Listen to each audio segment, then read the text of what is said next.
ओम सद्गुरुवे नमः। बंधुओं, आपको सनातन धर्म क्या है, सनातन धर्म की रूपरेखा क्या है, धर्म अधर्म क्या है, हमारा व्यक्तिगत धर्म क्या है, हमारा यानी स्वधर्म क्या है, जब ये सब पता चल जाए तब हमें अपनी खोज पे लग जाना है। तो हम लोग क्या करते हैं, जब पढ़ लिख के शिक्षित हो जाते हैं तो क्या खोजने लगते हैं, धनवान बनना है, संपत्तिवान बनना है। तो क्या करने लगते हैं, साम दाम दंड भेद सब लगा देते हैं रुपया कमाने में, है ना, कि पैसा कमाए, जल्दी से अच्छी सी नौकरी मिल जाए, अच्छा पद मिल जाए। और इससे आगे बुद्धि जा ही नहीं पाती है, क्योंकि हमको वही सिखाया गया है, खाओ कमाओ और खाने में कम पड़ जाए तो लोन लेके खाओ।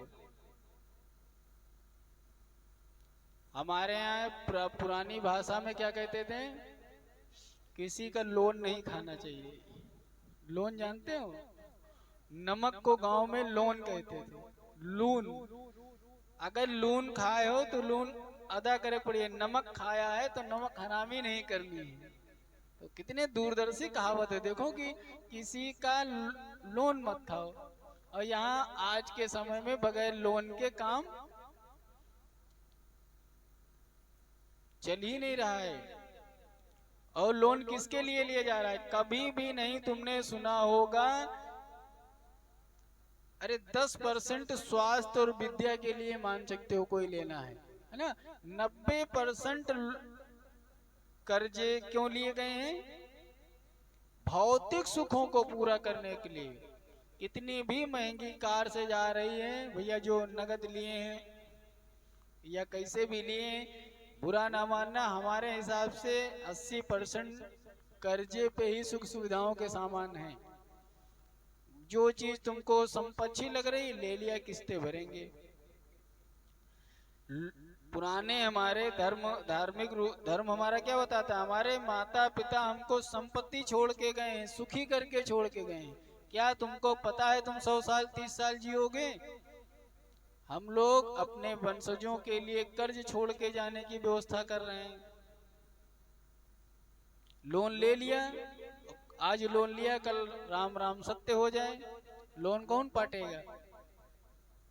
वो बेटा पाटेगा, और तुमको उतने दिन कर आएगा कि बोलो राधे राधे। तो वास्तविक संपत्ति को बटोरना हमारा धर्म क्या करता है, वास्तविक शास्त्रों में क्या संपत्ति बताई गई जो वास्तविक है, मनुष्य का जो धारण करके क्या है, वास्तविक संपत्ति क्या है, लगना चाहिए कि मैं धनवान हूं ना। तो वास्तविक संपत्ति मनुष्य के अंतःकरण को शुद्ध करती है और निर्मल करती है।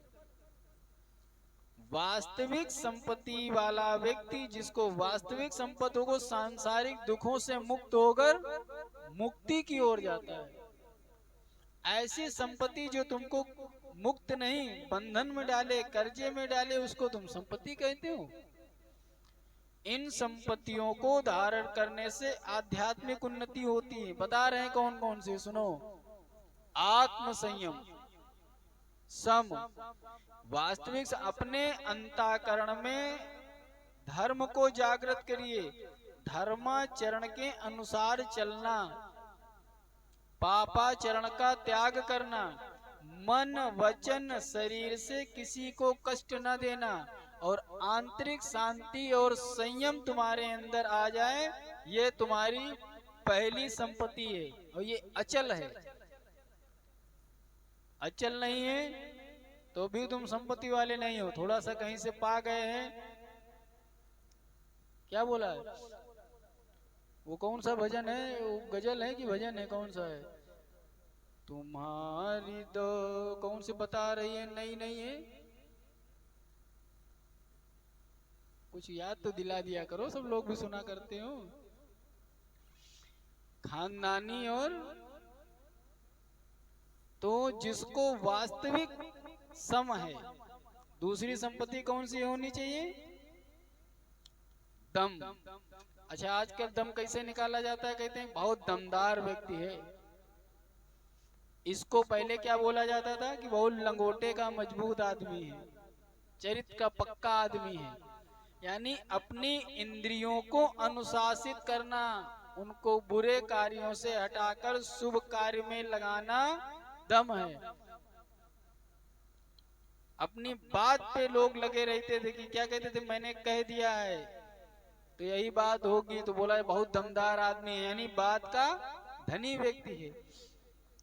हमें इंद्रियों के सुख से ऊपर धर्ममय मार्ग पर चलने की प्रेरणा मिलती है दम से।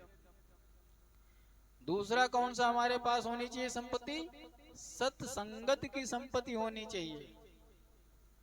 दुष्ट और गलत कर्म करने वाले लोगों से दूर रहना है और नैतिक और अच्छाई धर्माचरण के लोगों के साथ में बैठ करके सत्य को जानना है और उसी की संगति करनी है।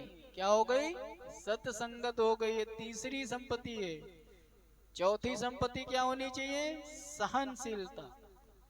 सुख दुख, हानि लाभ, मान अपमान, निंदा स्तुति, इन द्वंद्वों से ऊपर उठ करके समान दृष्टि से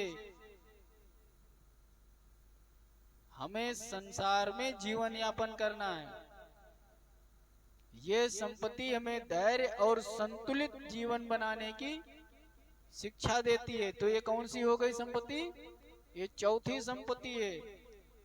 पांचवी संपत्ति क्या है?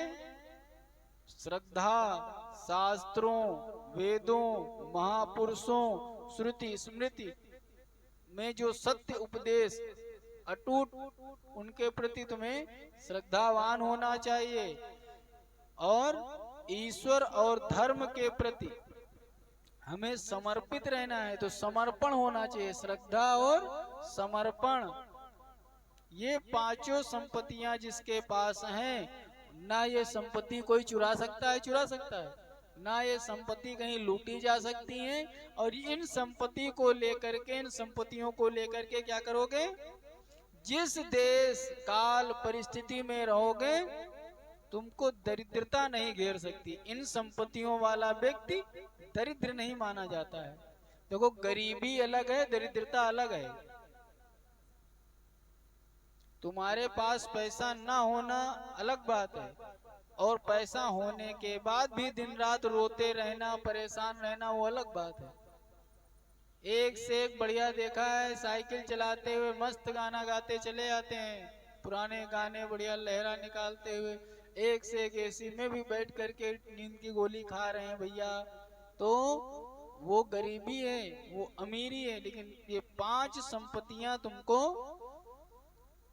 बताती हैं कि तुम धनवान हो, यानी धन्य व्यक्ति हो। और इन संपत्तियों वाला व्यक्ति जिससे भी मिलेगा उसको क्या मिलेगा? हर समय धन्यवाद का पात्र रहेगा वो। आज मनुष्य की सफलता का मापदंड क्या हो गया है? भौतिक सुखों से परिपूर्ण व्यक्ति ही माना जाता है। यहाँ संत भी मान के चलिए, जो जितने बड़ी संपत्ति का मालिक, जितना वैभवशाली, वो उतना प्रतिष्ठावान, बड़ा सिद्ध बोला जाता है कि नहीं? ऐसी आज अगर बाग में बैठा हुआ कोई ब्रह्म ऋषि भी मिल जाए तो उसके पास लोग बैठना नहीं पसंद करेंगे। करोड़ों का पंडाल लगा हो, खूब बढ़िया, वहां पे झूठ की मार्केट लगी हो, देखो, क्योंकि वो संपन्न है, मीडिया में आने के लिए बार बार लोगों के सामने प्रस्तुत किया जा रहा है, तो तुमको मजबूरी में मानना पड़ेगा। भैया ये सिद्ध ना होता तो कैसे इतने लोग होते? लोगों को बटोरना अलग बात है और लोगों को उठाना अलग बात है। तो भौतिक संपत्ति, प्रतिष्ठा, सांसारिक सुख नहीं है। आत्मज्ञान और मोक्ष की प्राप्ति करना सफलता का मापदंड है। यहाँ कितने राजा महाराजा आए चले गए, कितने कितने बड़े सेठ आए चले गए, 10 साल 100 साल बाद उनकी कब्रों पे घास जम जाएगी। वो संपन्नता नहीं है। लेकिन कुछ सदाचारी ऋषि मुनि देखिए, जो वेद शास्त्र, उनकी रचनाएं आज भी उनको अमर कर रही हैं। कालिदास जी कहीं जा सकते हैं? तुलसीदास जी कहीं गए? जिस दिन रामचरितमानस खोल के बैठ जाओ, आपकी सफलता क्या है, वो अमर हो गए, उनका शरीर गया है। जैसे ही रामचरितमानस खोल के बोलना शुरू करो, तुलसीदास तुम्हारे अंदर से बोलने लगेंगे। जैसे ही आप रामायण खोल के बैठ जाओ, वाल्मीकि जी तुम बोलने लगेंगे। ये सब अजर अमर हैं। क्यों है?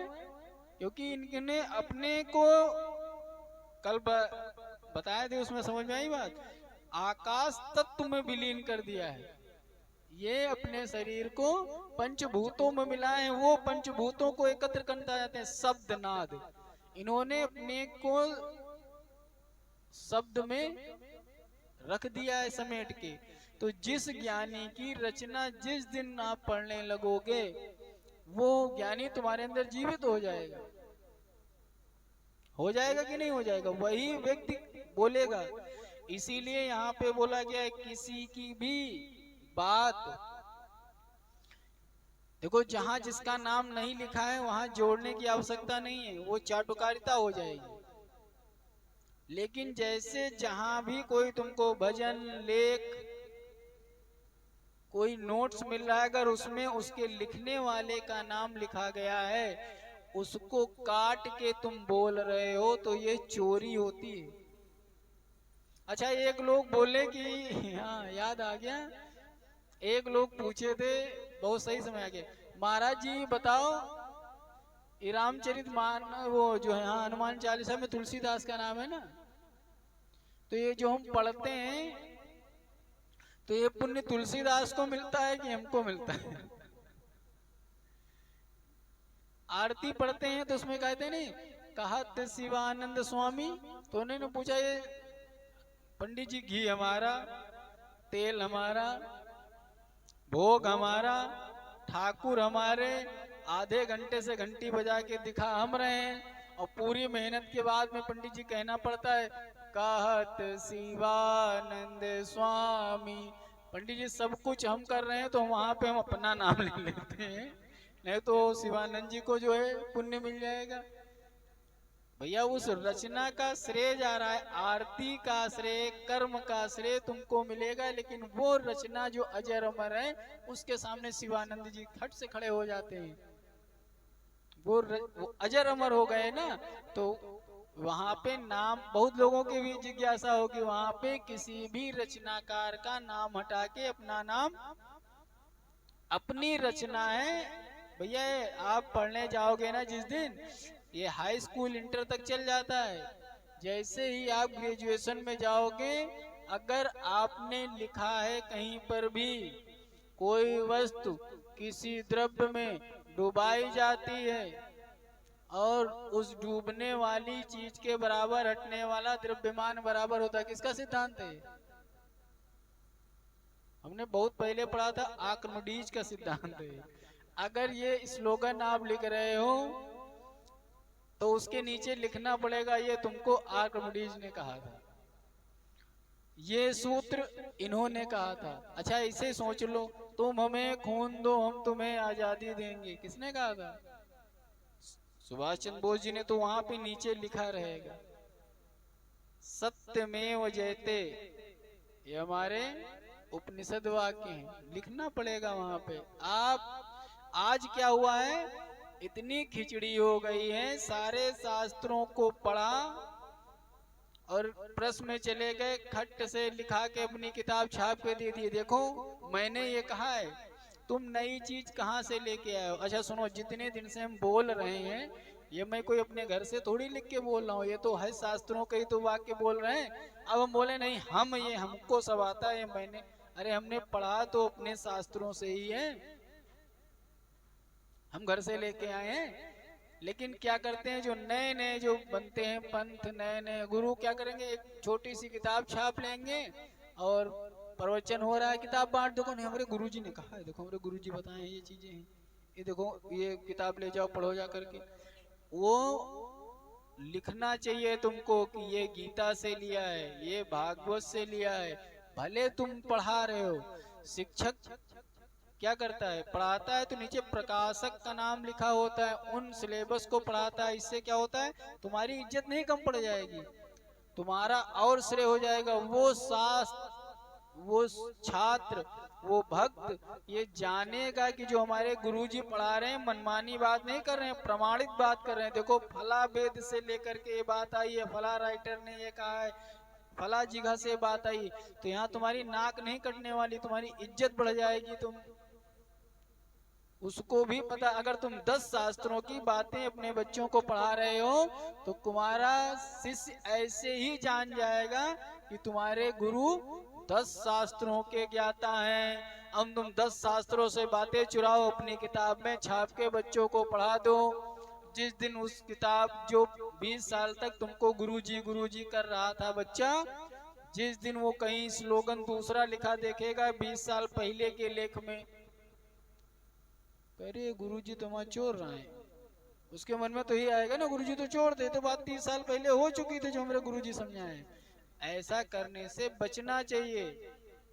यही धर्म पालन बताता है कि आस्ते बोला गया ना, कि कोई चीज चोरी नहीं करनी है, सत्य आचरण करना, जो जहां से जैसे लिए हो वैसे बता दो। भैया हम प्यासे थे, तुम्हारे घर में गए, घड़ा भरा रखा हुआ था, एक गिलास पानी निकाल के पी लिए हैं, और वो पानी वहां रखने के लिए आपको धन्यवाद। किसी के घर के पानी पी लो, कोई मारेगा? जाओ नहीं, हम तो कुआं खोदे हैं, फिर कुआं खोदने में 50 साल लग गए, फिर मैंने एक गिलास पानी निकाला फिर पिया, ये सब गलत बातें हैं। आध्यात्मिक उन्नति भी इसी के ऊपर है। आत्मा और परमात्मा के ज्ञान को प्राप्त करने वाला व्यक्ति सफल माना जाता है। ईश्वर में भक्ति करने वाला, साधु संगति सत्संग करने वाला, जिसके अंदर वैराग्य हो, त्याग हो, मोक्ष प्राप्ति का पथिक हो। यहाँ पे आगे कौन से आ जाएगा, क्या है, श्रेय और प्रेय। अब आपको बात समझ में आ जाएंगी। जो कठोपनिषद आदि उपनिषदों की बातें कर रहे थे, उसमें ये बात आई, वेदों उपनिषदों में श्रेय और प्रेय। श्रेय क्या है, जीवन के 2 मार्ग कौन से बोले गए, जिसमें जो हमें प्रिय लगे। दोनों मार्गों में मनुष्य के जीवन की दिशा उसके कर्मों को निर्धारित करती है। कठिन मार्ग का चुनाव मनुष्य सफलता और असफलता पे तय करता है। श्रेय क्या है, श्रेय और प्रेय 2 मार्ग हैं। श्रेय कौन सा है, जो परमात्मा की प्राप्ति, मोक्ष की दिशा, ईश्वर को प्राप्त करने के लिए एक स्थायी मार्ग बना दिया गया है, नित्य सुख साधन। श्रेय का तात्पर्य है ऐसे कर्मों का अनुष्ठान करना जिनसे सभी मनुष्यों का, हमारा और मानवता का कल्याण हो, हमें परम प्राप्ति हो। श्रेय में थोड़ा कठिनाई होती है। और प्रिय क्या है, जो हमें प्रिय हो। श्रेय का इसे मोटा मोटा अंदाजा लगा लो, जो सबको प्रिय लगने वाला कार्य है वो क्या हो गया, कोई उसकी आलोचना न करे, वो श्रेय। और जो खाली हम ही को अच्छा लगे वो कौन सा हो गया, प्रेय। एक कटोरी बढ़िया से रबड़ी बनाओ, खुद खा लो, ये कौन सा है, श्रेय के प्रेय, ये प्रेय हुआ। उसी एक कटोरी दूध में जितना बनना है बढ़िया से क्या करो, चाय बना लो ज्यादा सा। भाई एक कटोरी दूध में सबका भला नहीं हो सकता है, उसकी चाय बना के 10 लोगों को पिला सकते हो, ये काम श्रेय वाला है। एक काम छोटी सी चीज से ज्यादा लोगों का कल्याण हो जाए। दूध का शरबत पिए हो कभी,